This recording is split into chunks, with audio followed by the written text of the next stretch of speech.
Oil prices moved decisively lower over the past week, given also the easing of market worries for the tensions in the Middle East. In today's report, we are going to have a look at the data relating to the US oil market and continue to view the fundamentals surrounding the international oil market. To conclude the report, we will also provide a technical analysis of WTI's daily chart.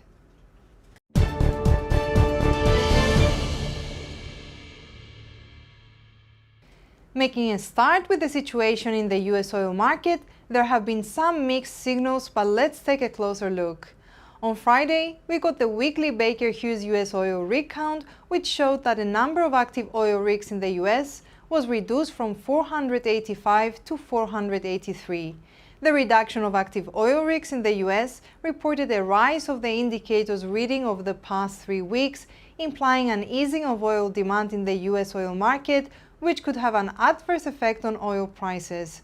On Tuesday, we got the API weekly crude oil inventories figure, which unexpectedly rose, showing a marginal increase of US oil inventories of 347,000 barrels, implying an easing of the tightness of the US oil market, which also tends to send a bearish signal for oil prices. On the flip side, EIA reported a drawdown of US oil inventories by minus 4.65 million barrels. The drawdown was unexpectedly wide and as such implied that demand levels in the US oil market substantially surpassed production levels, implying that the US oil market tightened. Overall, should we see data from the US oil market in the coming week, implying a tightening of the US oil market, we may see the data providing some support for oil prices. On a fundamental level, we also highlight the dependence of oil prices to the developments in the Middle East, especially the negotiations between Hamas and Israel with the mediation of the US. It should be noted that US Secretary of State Antony Blinken has proposed a possible ceasefire and hostage deal, and Israel seems to be accepting it, yet on the flip side, Hamas has not answered yet. Blinken also noted that it may be the last chance for a ceasefire in the conflict, adding more pressure on the two parties to accept, and has left the region. Yet there seem to be some thorns in the deal, such as the end of war as such that Hamas is seeking, while Israel tends to view the ceasefire as temporary, the Israeli control over the Gaza-Egypt border, the return of displaced Palestinians, the return of hostages, and of course the blame game, which in turn may not allow for a deal to be struck. Overall, should a deal be struck, we may see that oil prices weakening as market worries for the international supply chain of oil may ease further. On the other hand, should the ceasefire deal not be struck, we may see gold's price getting additional support as uncertainty over the developments in the area may be enhanced. Please note that both sides have made steps towards escalating the tensions in the area. For example, Hamas threatening to restart suicide bombing in Israel, while the possibility of Israel proceeding military action at the border with Lebanon should not be underestimated. Last but not least, we take a look at the fundamentals regarding the demand and supply sides of the international oil market. On the one hand, there are worries for the demand side of the international oil market, with China being the main source of worries. We note that analysts are highlighting that OPEC and IEA are revising downwards their expectation for growth in the international demand, and any further signal towards that direction could weigh on oil prices.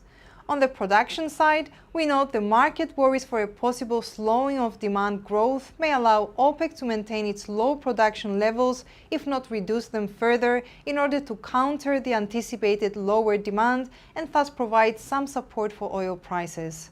For the record, we note that the 2.2 million barrels per day of voluntary production cuts by OPEC have been in force since January, and an agreement was reached in June to unwind the cuts between October 2024 and September 2025, and given the new demand expectations, the unwinding may be delayed.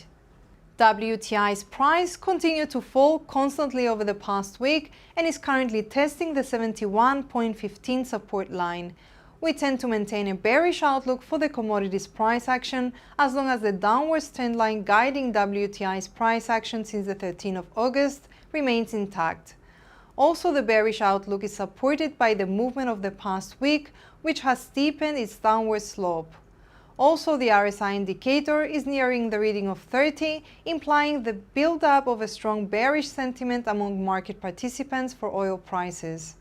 On the other hand, the commodities price action has reached the lower Bollinger Band that may slow down the bears somewhat or even cause a correction higher. Furthermore, we note that the WTI's price action has reached a key support level that was able to reverse the commodities downwards movement on the 5th of August. For our bearish outlook to continue, we would require a clear break below the 71.15 support level, with the next possible target for the bears being the 68.0 support line.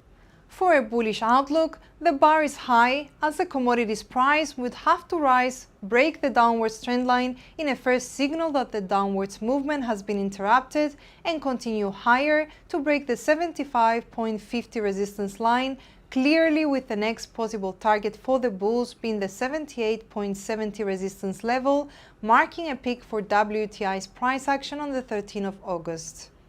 Thank you for being with us for today's financial update. We wish you solid trading from all of us here at Iron